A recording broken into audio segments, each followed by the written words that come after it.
The most important 5 people of the 20th century. Run down your list once again. We'll take a look. We'll kind of discuss each and every one. All right. FDR.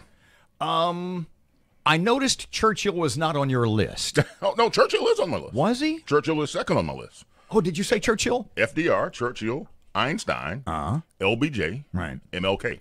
The one that and to repeat from a previous segment, the one that never occurred to me was Albert Einstein. Tell everybody why again if they're just joining us. If you think about the 20th century, I mean, that's air conditioning, medicine, atomic power, rocket science, all the things that literally transformed the world and catapulted America to the biggest power in the world. All is generated by the technological advancements that came along in the 20th century. So just as Great Britain led the 19th century, the technological advancements that came from America is what catapulted us to lead the 20th century. And the embodiment of that is Albert Einstein. The most important political leader in your mind of the 20th century. On your list, you had LBJ, you had Churchill, you had Roosevelt. Did I leave one off? Churchill, Einstein, LBJ, MLK. Okay. Most important political leader? From a political point of view, Churchill or Roosevelt? Roosevelt.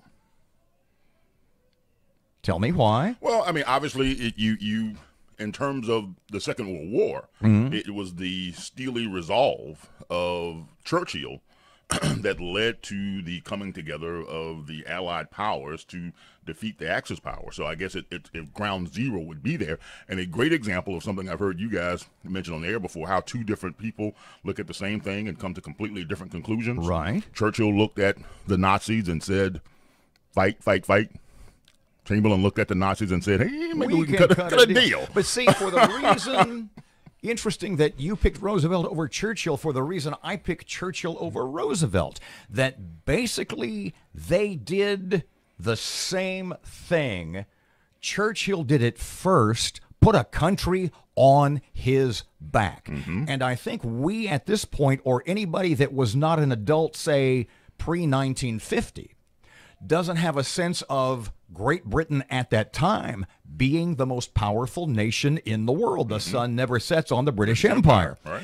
And that Churchill, through the force of his will, literally, and I'll use the phrase again, put that nation on his back and convinced them that the price they paid, and the price Great Britain paid comparatively, was, I think, greater than the price America paid, because nobody was bombing New York City. Correct. Nobody was bombing Omaha. Nobody was bombing Dallas. Those people lived through the Battle of Britain, and yet he convinced them to go on and gird their loins and fight back, and we can take this.